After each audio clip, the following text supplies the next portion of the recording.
Queria começar por vos mostrar esta fotografia, ok?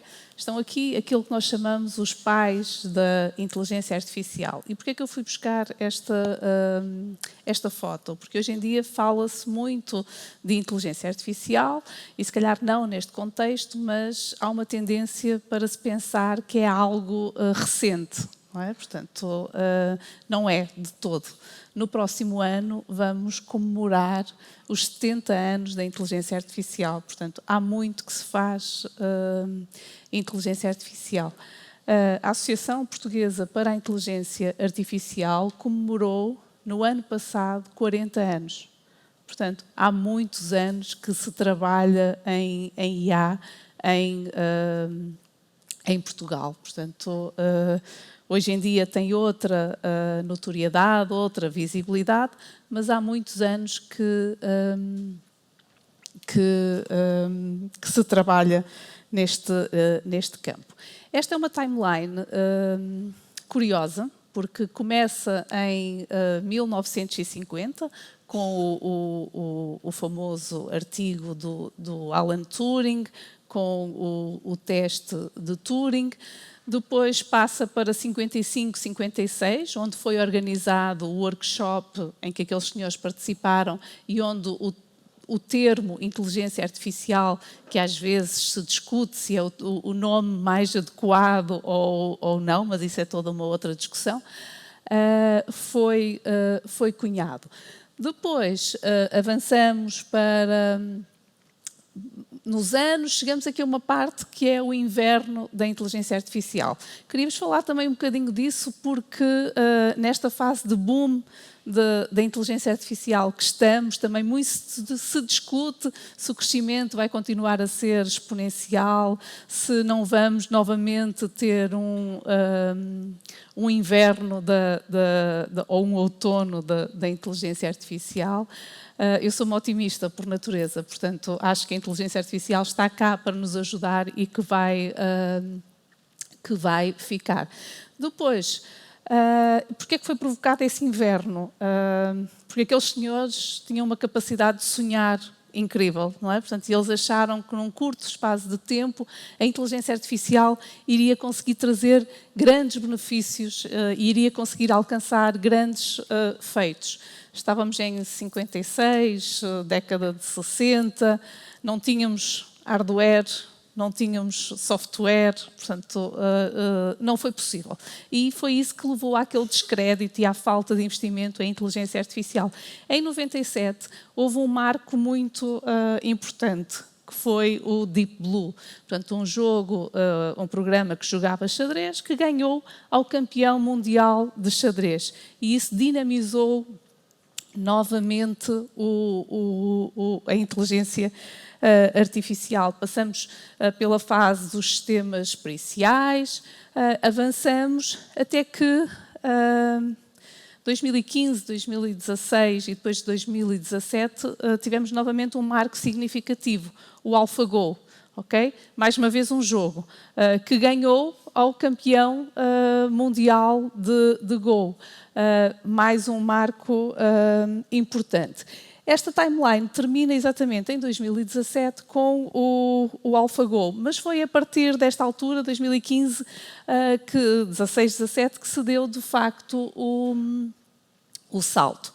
Este é um sketch de 2016 que eu gosto de trazer por uma razão muito simples. Portanto, aqui o que é que está ilustrado? São as grandes companhias a desmantelarem laboratórios de universidades, não é? Portanto, foi nesta altura, basicamente estão a ver os cientistas, pronto, foi de facto, nomeadamente nos Estados Unidos, houve um grande movimento de investigadores a saírem das suas universidades, dos seus laboratórios e a deslocarem-se para a indústria.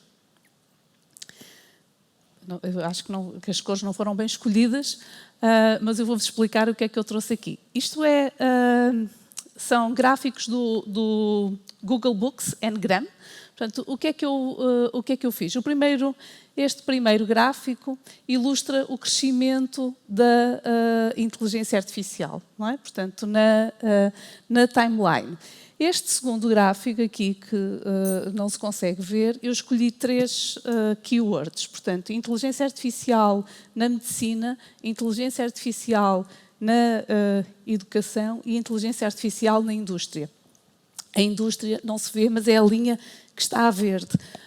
Não é este, é o próximo, desculpem. Eu vou avançar para o próximo. Este era só mais Portanto, este sim. Portanto, inteligência artificial na educação, inteligência artificial na medicina e na indústria. A linha da indústria é a que está mais baixinha.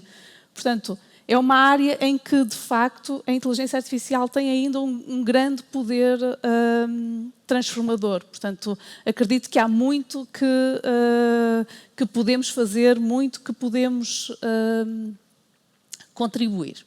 Portanto, estes são uns gráficos que eu também gosto bastante de trazer, que são... A Universidade de Stanford organiza todos os anos um relatório, que é o AI Index Report, em que olha para a evolução. Portanto, este gráfico o que é que nos mostra? Portanto, mostra-nos o número de modelos notáveis, importantes, de machine learning que são desenvolvidos. E este gráfico mostra exatamente aquela inflexão de 2015. A linha azul escura é o número de modelos desenvolvidos na academia. Okay? Estão a ver o que é que lhe está a acontecer. Portanto, estava aqui em cima. E 2015, o que é que acontece? Esta linha rosa, que é o número de modelos na indústria, dispara completamente. Portanto, em linha com o sketch que vos mostrei.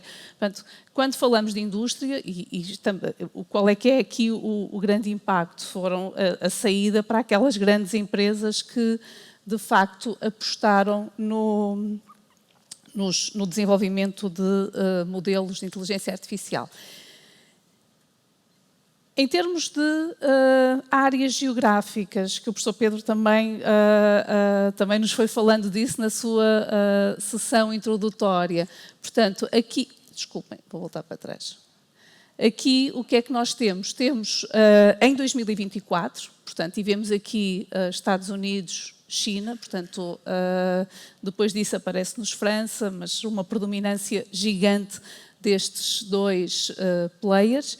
E vemos também, no gráfico da direita, a evolução do número de modelos ao longo dos anos. Portanto, temos os Estados Unidos com um crescimento incrível, a China aqui e a Europa, portanto, bastante para trás dos restantes players.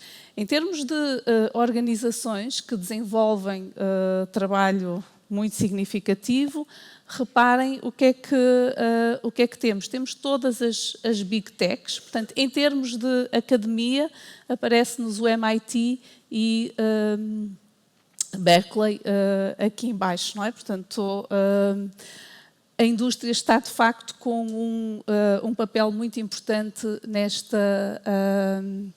nesta área.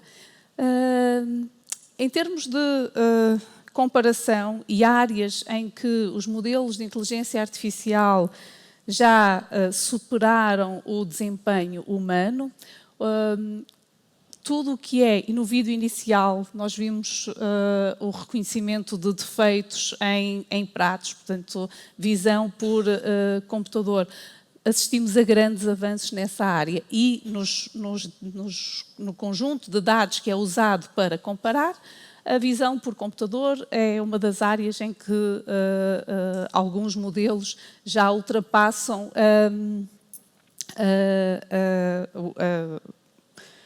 a performance dos humanos. Temos outras áreas como o raciocínio complexo, a questão multimodal, que ainda estamos bem abaixo do baseline humano. Esta é uma comparação em que nos mostra a evolução, e esta eu não tinha para a indústria, portanto encontrei para a área médica, que também pode ser visto como uma indústria, que nos mostra a evolução do número de dispositivos médicos aprovados com inteligência artificial. Não é? Portanto, em 2008 tivemos... em 2014 tivemos 6, não é? Comparado com o ano de 2023, que tivemos 223. Portanto, mais uma vez aqui temos um crescimento exponencial. Mas nós temos São Francisco, que já tem táxis autónomos que fazem mais de 150 mil corridas diárias. Temos os robôs, os drones na China que fazem as entregas e que estão completamente a operacionalizar. Não quero com isto dizer que a inteligência artificial nos resolve todos os problemas e que os modelos que existem já estão capazes de endereçar qualquer desafio. Em contraponto com isso, mostro-vos e no caso dos modelos de linguagem de grande escala, este gráfico o que é que nos mostra? Mostra-nos um comparativo que foi realizado em dois tipos de problemas. Aquilo chamado mundo dos blocos, portanto uma coisa completamente padrão, sem grande dificuldade, e o mundo dos blocos mistérios, onde é preciso raciocínio mais complexo, outro grau de dificuldade. E o que nós observamos é que no chamado mundo dos blocos, portanto, o desempenho dos modelos é de facto muito satisfatório, mas ainda há muito para fazer na área do raciocínio mais complexo. Em termos de... e também ouvimos falar dos cursos, da formação e como é que a formação académica está a evoluir. A inteligência artificial foi democratizada, portanto, e nós estamos cientes disso.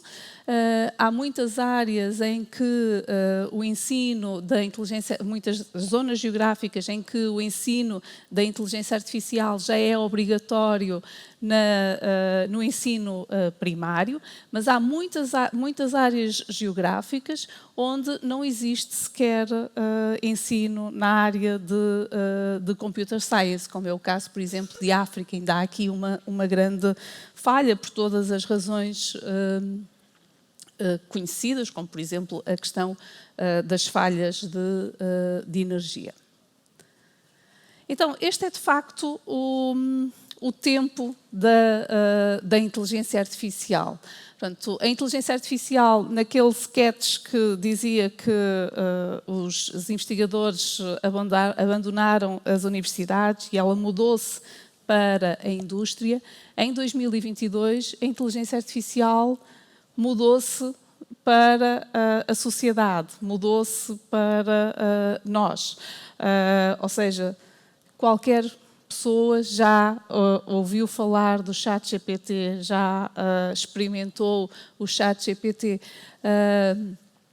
Este gráfico da esquerda mostra-nos o tempo que demorou o telefone, não é? Portanto, uma coisa assim, a atingir 100 milhões de utilizadores. Demorou 900 meses, não é? Portanto, mas o telefone é assim uma coisa já muito antiga, mas o WhatsApp demorou 40 meses, o TikTok demorou 9 meses, o ChatGPT demorou 2 meses.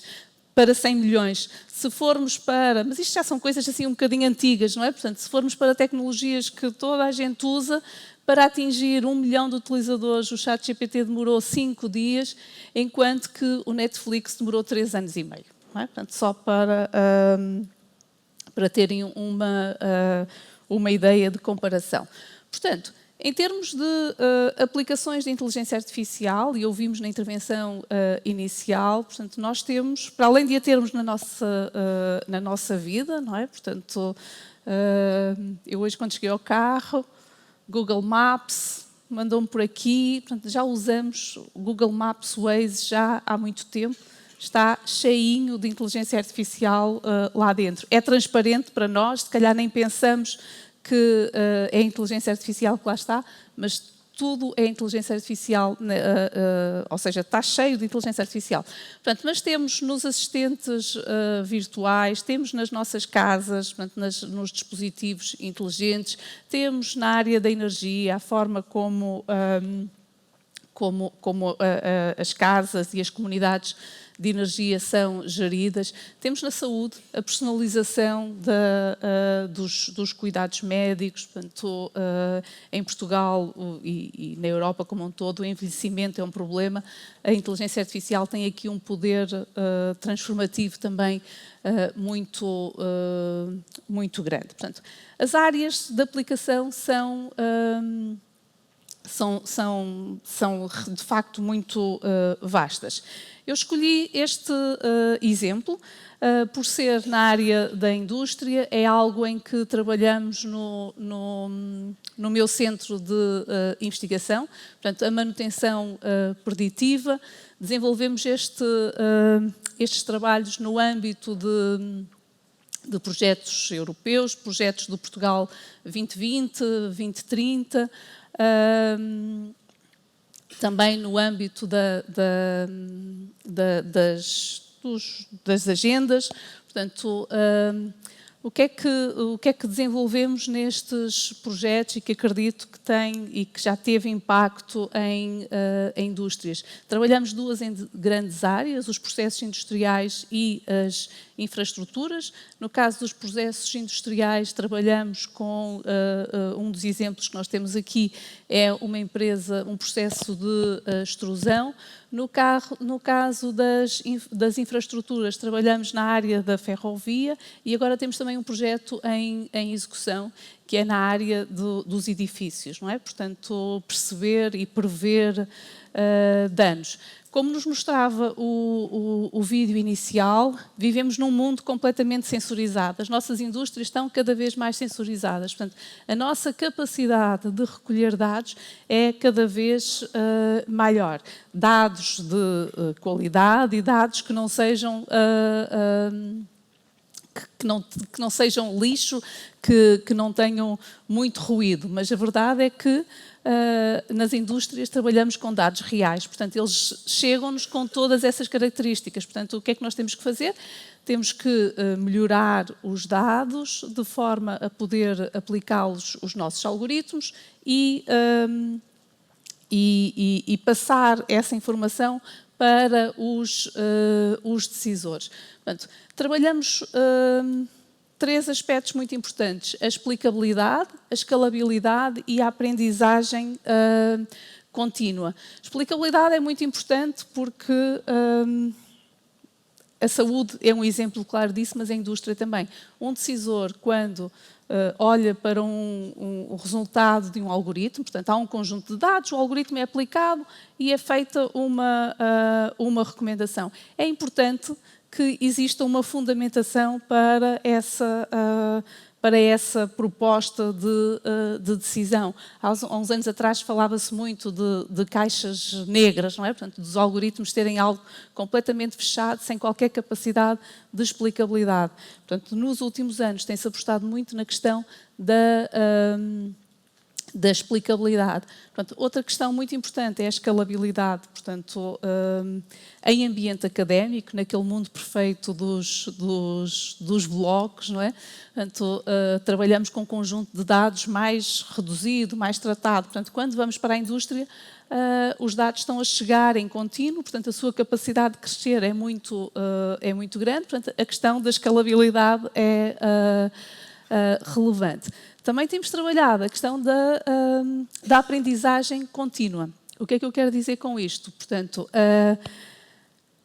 a capacidade para lembrar, mas também a capacidade para esquecer, ok? Portanto, aprender que existem mudanças, portanto, que os dados não têm sempre o mesmo comportamento e que eu vou ter que esquecer partes e aprender partes novas. Em termos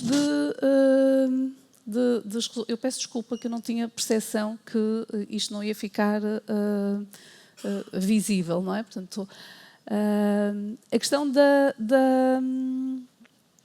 do lembrar e do esquecer tem um grande impacto a nível de custos. Portanto, esse é um aspecto bastante importante. Quando falamos de inteligência artificial na indústria, inteligência artificial como um todo, há uma grande preocupação, que é a questão do emprego. Se eu vou automatizar completamente a minha empresa, ou quanto mais inteligência artificial eu colocar, o que é que vai acontecer às minhas pessoas, aos meus funcionários? Portanto, como é que, será que isto é de facto uma realidade? Sim, a inteligência artificial tem um poder transformador na indústria e vai ter impacto no mercado de trabalho. Portanto, de acordo com o Fórum Económico Mundial, no relatório de 2025, 71% da força de trabalho em Portugal vai precisar de formação em 2030. Portanto, de alguma forma, a função que desempenhavam até aqui desaparecerá, será transformada noutra coisa qualquer e as pessoas vão ter que se adaptar. Portanto, e para essa adaptação vai ser seja em termos de reskilling, seja em termos de upskilling, mas é uma realidade para a qual temos que estar preparados. E quando eu digo que temos que estar preparados, tem que estar preparadas a academia e tem que também estar preparada a indústria, porque para estar sensível a essa questão dos seus trabalhadores. Portanto, este também foi um relatório que foi publicado no início de 2025 pelo Eric de Stanford e o Tom da CMU, e que eles construíram 3 cenários, não é? Portanto, e qual é que era a probabilidade de cada um deles. Mas, sim, de forma geral, o que eles reconhecem é que a inteligência artificial vai ter, de facto, grande impacto no mundo do trabalho e com áreas a serem mais afetadas umas do que outras, mas que é inevitável. Esta também foi uma notícia, acho eu, de março, talvez. A Fundação Manuel dos Santos publicou um policy paper e a notícia é: a inteligência artificial ameaça 30% dos empregos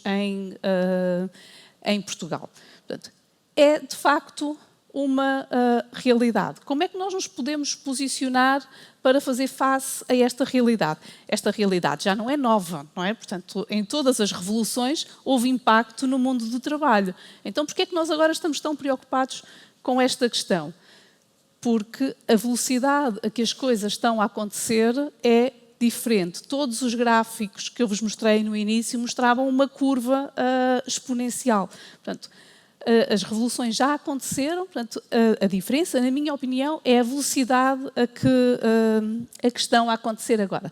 Portanto, em termos de academia, portanto, como é que podemos ajudar nesta questão? Em primeiro lugar, na minha opinião, mais uma vez, eu defendo que os currículos tenham que ser, em parte, redesenhados. Portanto, com foco muito mais no pensamento crítico, na resolução criativa de problemas e numa mudança de mentalidade, ok?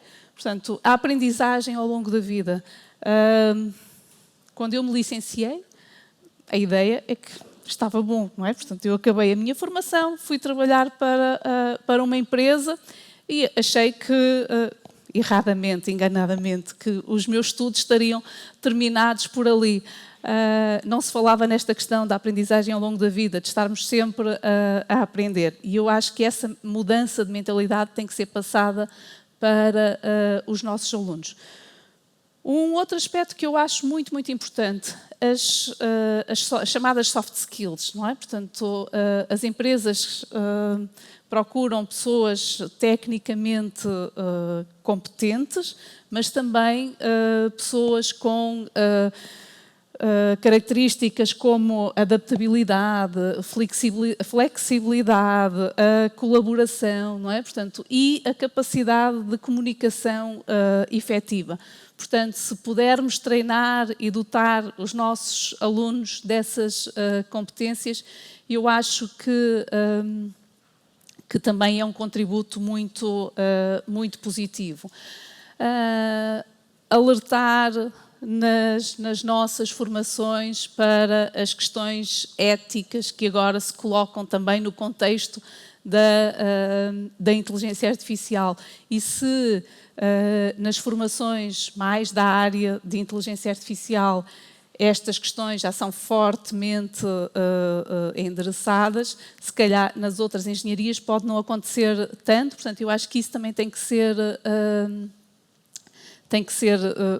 transmitido. A questão da preocupação com os enviesamentos algorítmicos, não é? Portanto, que também é muito relevante, a sustentabilidade, portanto, é muito importante capacitar os nossos alunos de competências técnicas, até porque com esta mudança acelerada que estamos a viver, não é? Qual é a licenciatura que devo seguir neste mundo em transformação?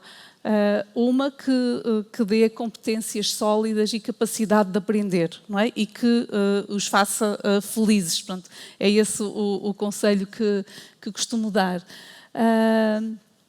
Com competências também e com sensibilidade ética e muito centrada nos valores humanos, não é? Portanto, este é um aspecto também muito, muito importante. Portanto, um mindset de aprendizagem contínua, um mindset de multidisciplinar. Portanto, este é um aspecto muito, muito importante.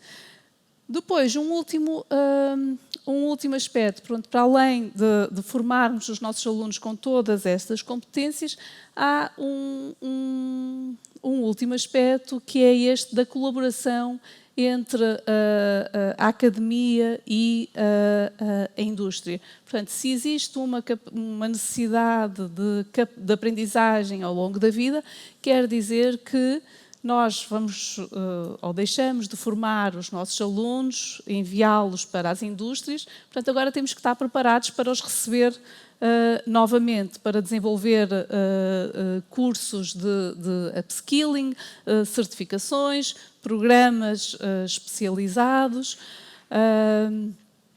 Nós, no caso do ISEP, da escola onde eu venho, arrancamos em outubro de 24 o primeiro doutoramento em inteligência artificial. Temos tido muito boa receptividade e, nomeadamente, de pessoas de empresas, não é? Portanto, que já estavam há alguns anos nas empresas e que agora quiseram voltar para completar a sua formação. Portanto, qual é que é o grande desafio? Já vos fui falando um pouco das preocupações éticas.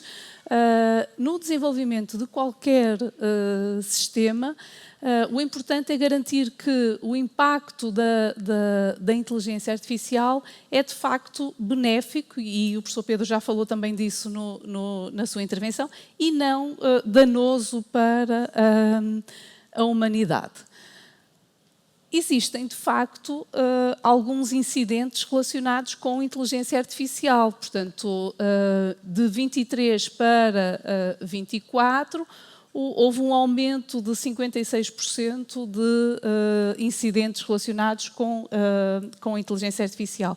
Acredito que de 24 para 25 seja ainda mais significativo o aumento. Então, o que é muito importante quando desenvolvemos ou quando implementamos estes sistemas?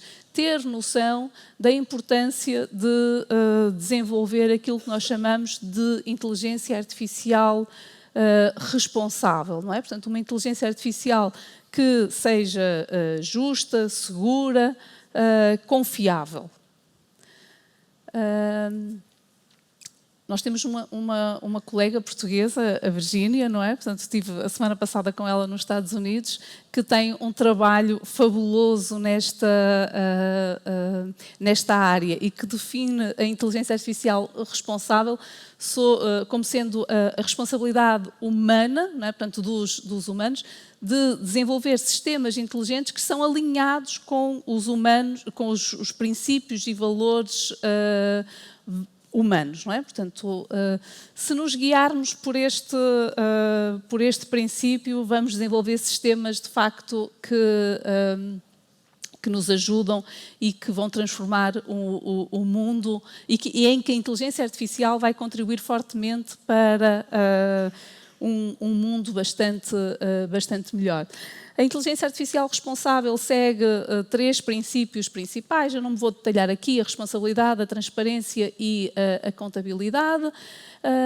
Há aspectos muito importantes, e nomeadamente quando falamos de aplicação na indústria, em que temos muito dados, é muito importante ter abertura sobre os dados, abertura sobre os processos de desenho, sobre os próprios algoritmos e também sobre os atores e os stakeholders que estão envolvidos. A Comunidade Europeia tem, desde 2018, 2019, tido grandes preocupações nesta área. Este é um relatório que foi publicado em 2019 e que nos fala sobre inteligência artificial confiável.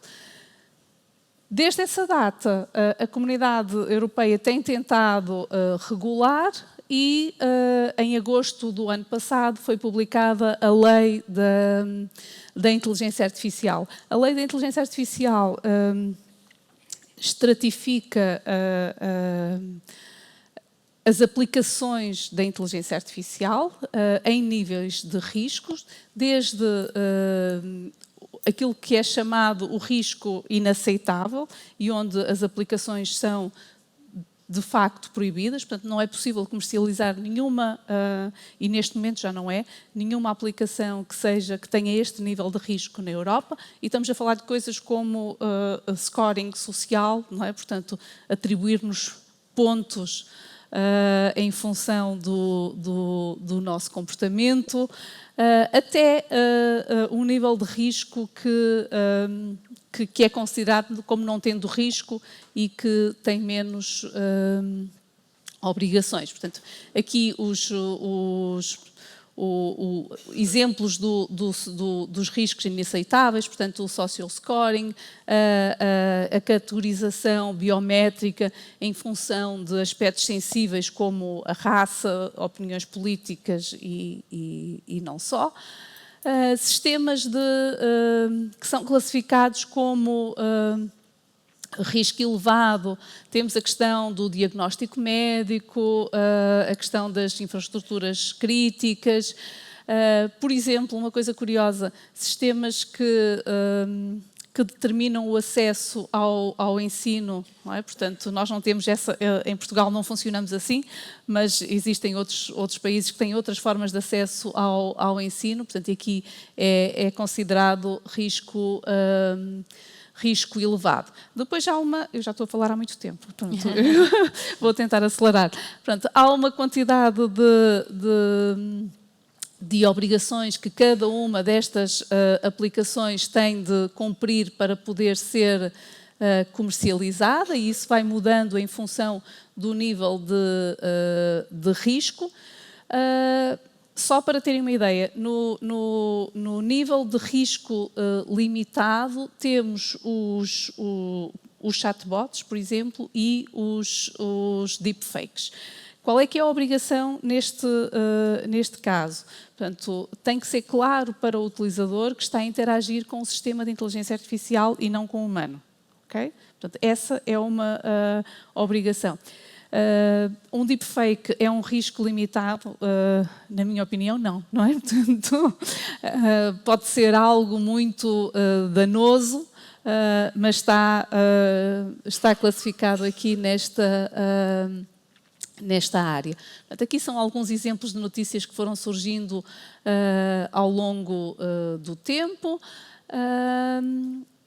Uma explicação de duas áreas que estão fora da vigência da lei da inteligência artificial, tudo o que é sistemas para militares e defesa e o que é para a nível da investigação.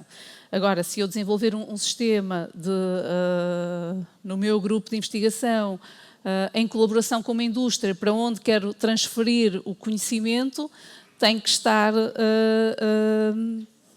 sensível a que, se é pretendido ter uma aplicação, portanto, tem que já cautelar as questões do AI Act. Portanto, estão previstas também umas sandboxes regulatórias, onde vai ser possível fazer algumas experiências e desenvolvimentos em ambientes controlados.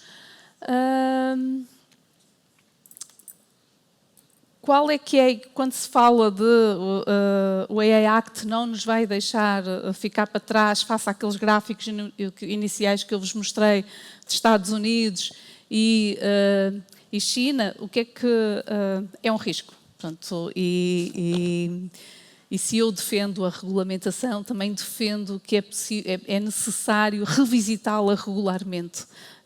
Que me dizem os juristas que é muito difícil, portanto, que é um processo muito moroso.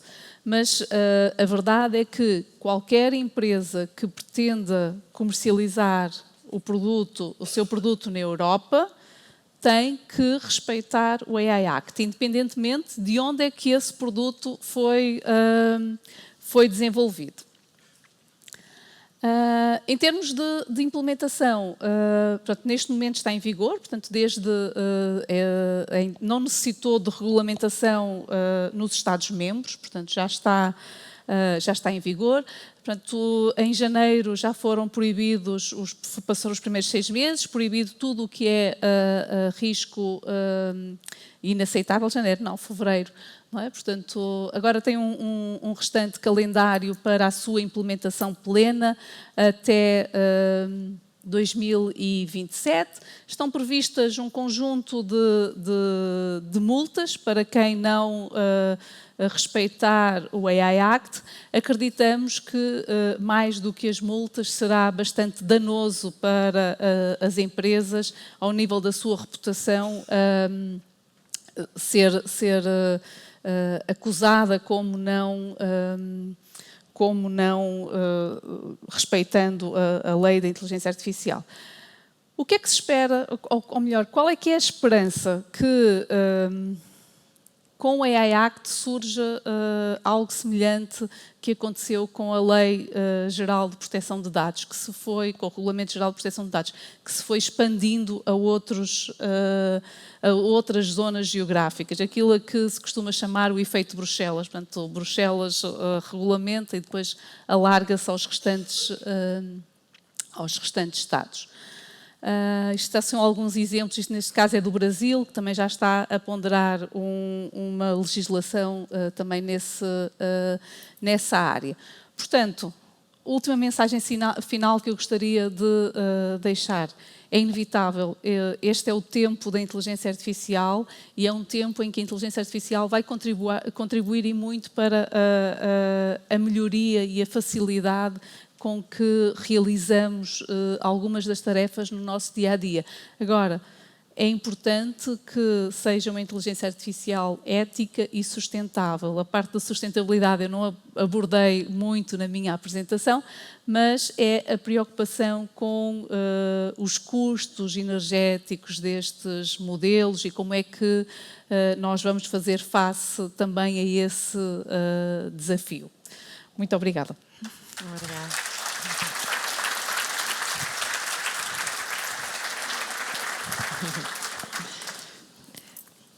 Goretti, muito obrigada pela intervenção e pela resenha, de alguma forma histórica, que também nos trouxe aqui na abertura deste congresso. Efetivamente, a inteligência artificial não tem 2 anos, não é? Já tem, vai fazer 70 anos, não é? Para o ano. Tocou em pontos-chave, de facto, como é que nesta sociedade que está cada vez mais com a inteligência artificial, os humanos vão encontrar o seu espaço e que, de alguma forma, que skills é que vamos passar a ter que ter, não é?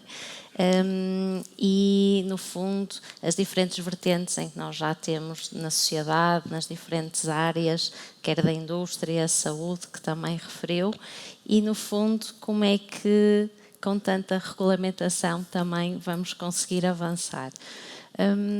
Há aqui várias questões do público. Primeiro, agradecer porque foram dinâmicos na medida em que fez a sua intervenção, e vou começar aqui por um tema que foi muito levantado, que é, e também de acordo com o que a Goretti nos transmitiu, efetivamente nós estamos numa revolução neste momento, não é? Equiparamos a revolução da inteligência artificial a outras revoluções já que tivemos no passado, não é? Nomeadamente industrial, mas com uma diferença muito grande. É que hoje em dia esta revolução é muito rápida e está a acontecer muito, a uma dinâmica muito grande. E, portanto, o que é que nós vemos? Temos que, de alguma forma, enquanto sociedade, enquanto organizações, nos adaptar a ela. E uma das preocupações é exatamente essa. Nós temos que nos adaptar para sermos competitivos enquanto organizações. E quais são, então, esses caminhos? Que fatores críticos é que nós devemos ter dentro das nossas organizações para fazer esse caminho de adoção da inteligência artificial? E isto prende-se muito também com uma preocupação do público, que é, na realidade, nós temos aqui um gap muito grande entre a evolução que existe hoje tecnológica e o gap que nós temos nas empresas, não é? Porque é que esta adoção é tão lenta e porque é que demora o seu tempo? E temos todos os sinos aqui a dizer que temos que ser rápidos. Muito obrigada pela questão. Portanto, esse é uma realidade, de facto. Portanto, as pessoas estão nas empresas, têm um determinado nível de formação, estão habituadas a executar uma determinada função e que, de repente, são substituídos por um sistema de inteligência artificial, ou o sistema de inteligência artificial passa a realizar parte das suas funções. Então, o que fazer? Eu lembro-me que, quando comecei a trabalhar, trabalhava numa empresa que desenvolvia sistemas ERP. Portanto, ia muito para as indústrias, perceber junto dos diretores de produção como é que era o processo, como é que podíamos implementar o ERP, e havia sempre algum receio da mudança, não é? Portanto, será que esse sistema vai ficar com o meu conhecimento, não é? Portanto, eu se calhar não vou transmitir tudo, porque o maior obstáculo à implementação, naquela altura, de um ERP, era de facto as pessoas não o quererem usar. Não é? Porque se não o usassem, portanto, a sua função ia ficar, a culpa era sempre do sistema. Hoje em dia isso não é possível, não é? Portanto, não é de facto possível. Portanto, como é que vamos fazer? Há certamente resistência, mas eu também acredito que as pessoas estão muito mais receptivas, até porque mesmo no seu dia-a-dia, fora da empresa, já começam a utilizar muitas ajudas da inteligência artificial.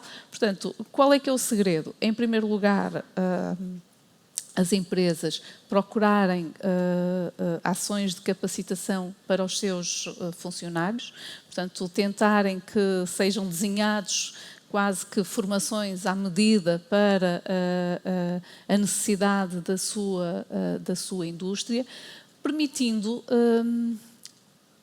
potenciar as capacidades que têm dentro de casa. Portanto, funcionários antigos têm um know-how de funcionamento da empresa muito grande, portanto, têm a capacidade de potenciar, de pensar em soluções inovadoras que vão contribuir também para o sucesso da empresa. Quando existem funções de um funcionário que são automatizadas, portanto, nós temos dois caminhos. Dar-lhe novas funções para ocupar as 7 horas diárias ou dar-lhe algum tempo livre para ele pensar um pouco em outras coisas. Portanto, esse também é um processo transformativo que eu acho que tem que ocorrer. E que passa tudo também por uma transformação cultural das próprias organizações, não é? E temos que envolver todos os níveis, desde a administração até aos funcionários e aos colaboradores. Muito bem. Há aqui outra questão que é a preocupação muito de estarmos todos a competir, não só a nível nacional, mas também a nível europeu. E, efetivamente, a inteligência artificial não é desenvolvida na Europa, não é? Portanto, aliás, mostrou isso. Nós temos uma empresa na Europa a desenvolver inteligência artificial, que é a Mistral, e temos, efetivamente, esse desenvolvimento nos outros cantos do mundo, quer a China, quer os Estados Unidos. E, portanto, a preocupação é como é que nós, com o contexto que temos na Europa e que agora de alguma forma referiu bem que temos a regulamentação, não é? Por uma questão de termos que fazer aplicações éticas, não é? Mas isso também poderá ser aqui um entrave. Como é que nós de alguma forma conseguimos competir a nível global no contexto que temos cá dentro? Nós estamos de facto atrasados, portanto, na corrida da inteligência artificial estamos de facto para trás. O que é que eu acho que nós podemos fazer? Especializar-nos em coisas que somos bons, não é? Portanto, em pequenos nichos, as empresas... que nós ali falamos de grandes empresas, das grandes big tech, estamos para trás, mas em Portugal nós temos um tecido empresarial que são muitas PMEs, não é? Portanto, e que a adoção da inteligência artificial por essas empresas também precisa de crescer. Portanto, nós não precisamos só de desenvolver aqueles grandes modelos de inteligência artificial, não é? Portanto, nós também precisamos de começar a tirar partido da inteligência artificial, portanto, e de coisas que já estão, que já existem desenvolvidas e que nós o que precisamos é de juntar peças. Portanto, eu acho que nesse juntar peças há um espaço muito grande para se inovar em Portugal. E, no fundo, vemos muito isso ao longo da evolução, não é? Nós, há 8 anos atrás, estávamos preocupados em desenvolver os nossos próprios modelos dentro das organizações, porque queríamos ser competitivos, de alguma forma, nessa altura, talvez nem tantas organizações estivessem a fazer, e hoje em dia o mindset mudou, é muito mais to buy essa tecnologia, e, portanto, nós temos que acreditar que há pequenas alterações de... Eu posso aceder a uma determinada tecnologia e posso efetivamente mudar no nosso dia-a-dia aquilo que fazemos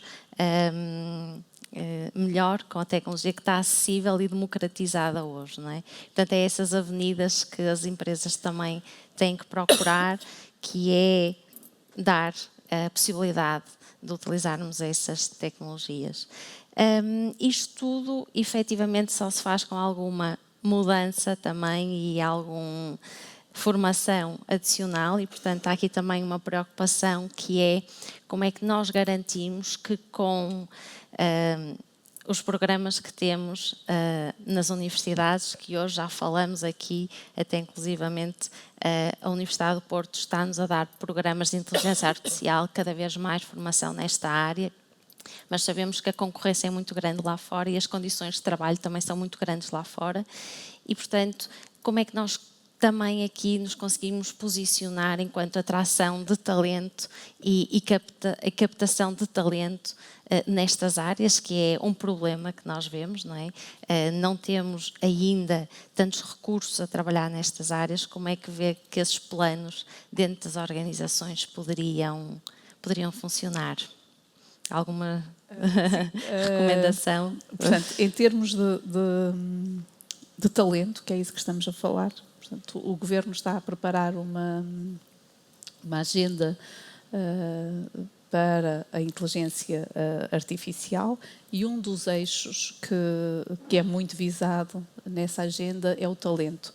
Portanto, Portugal tem uma grande capacidade de formar talento em inteligência artificial. Portanto, temos muitos programas já temos um número significativo de programas, mestrados, o nosso doutoramento, portanto, mesmo doutoramentos em informática, que já existem há muitos anos, aliás, o meu doutoramento é em informática, mas a minha área de especialização é em inteligência artificial.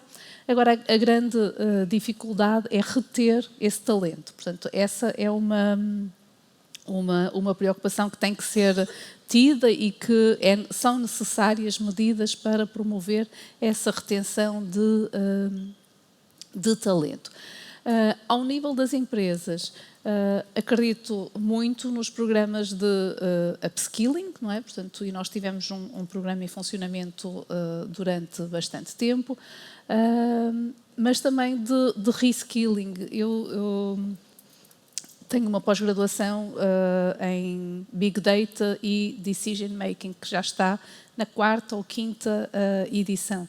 E é sempre curioso ver os alunos que procuram essa pós-graduação. Portanto, eu tenho pessoas, engenheiros civis, que já trabalhavam há muito tempo e que querem fazer uma viragem de carreira.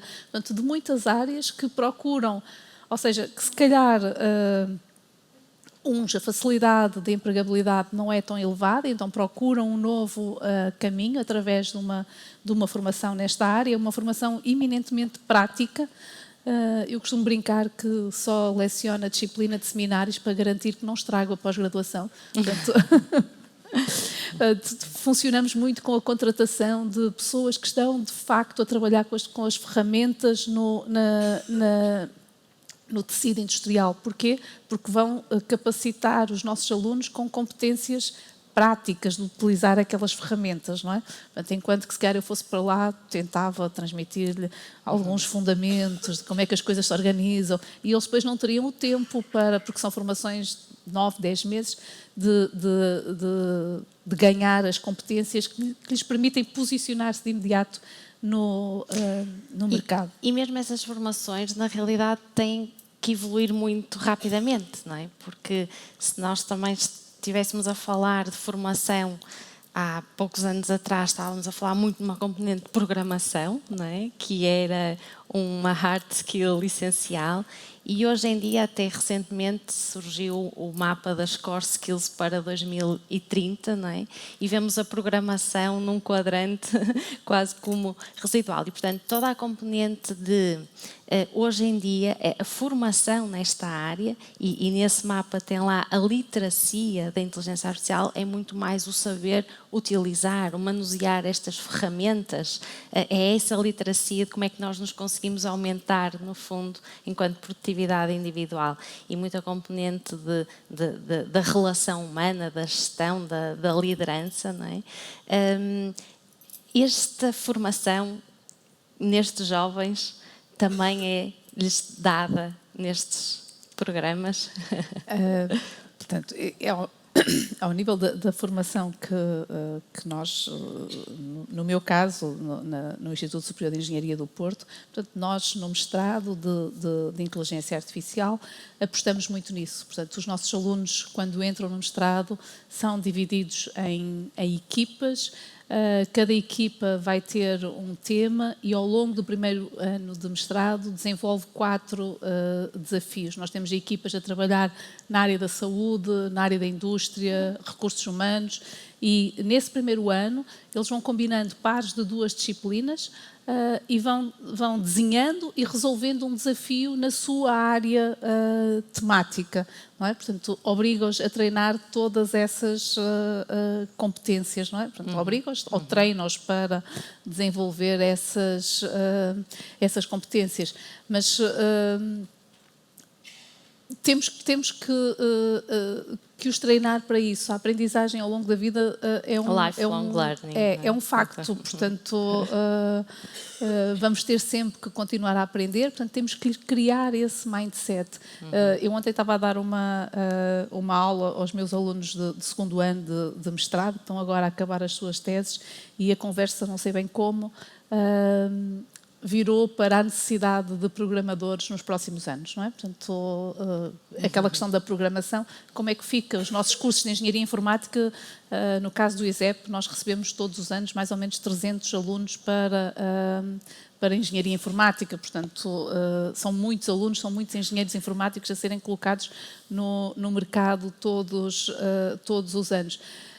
Acredito que a necessidade vai diminuir significativamente, não é? Portanto, e era a conversa que estávamos a ter. Portanto, temos muito código a ser gerado por inteligência artificial.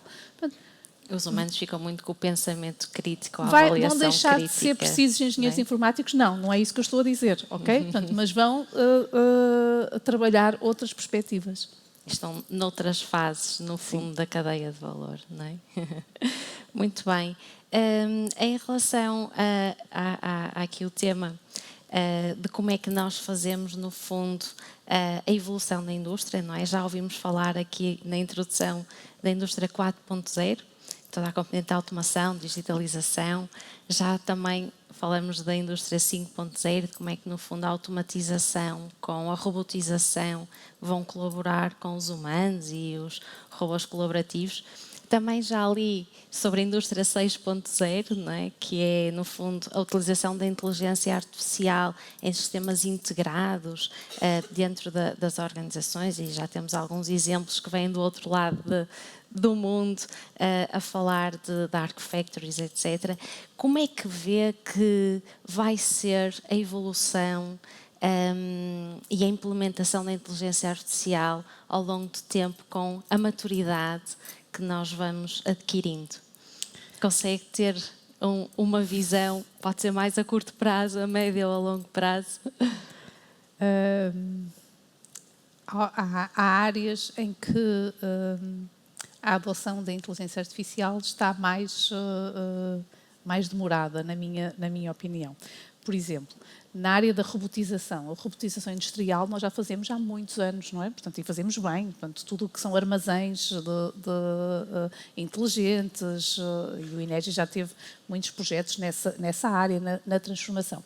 Mas se nós pensarmos em tarefas que temos em casa, não é? Portanto, o robozinho que vai colocar a louça na máquina de lavar a louça. Portanto, tudo o que são tarefas mais finas e que nos vão facilitar em muito o dia-a-dia, estão ainda mais demoradas. Portanto, agora falamos muito em robôs humanoides, em robôs no cuidado dos nossos velhinhos, não é?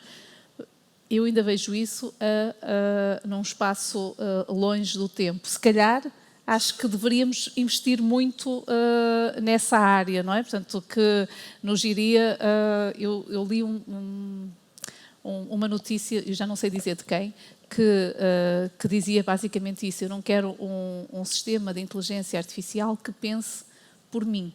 Eu quero um sistema de inteligência artificial que faça tarefas que eu não aprecio tanto por mim. Não é? Portanto, eu acho que se nos posicionarmos nessa vertente, que há aí um espaço de evolução do mercado muito grande. Muito bem.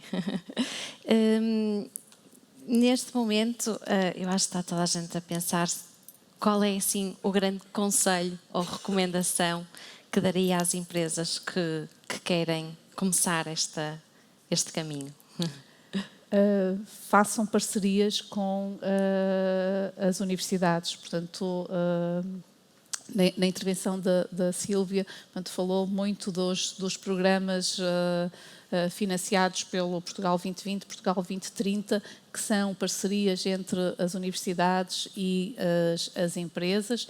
Portanto, as universidades e os institutos querem levar, querem fazer transferência de conhecimento. Eu acho que é uma das formas muito pragmáticas de entrar nesse mundo. Outra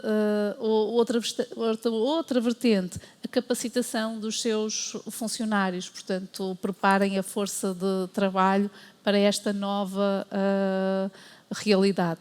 Portanto, seja através de programas mais curtos, seja através de programas mais longos.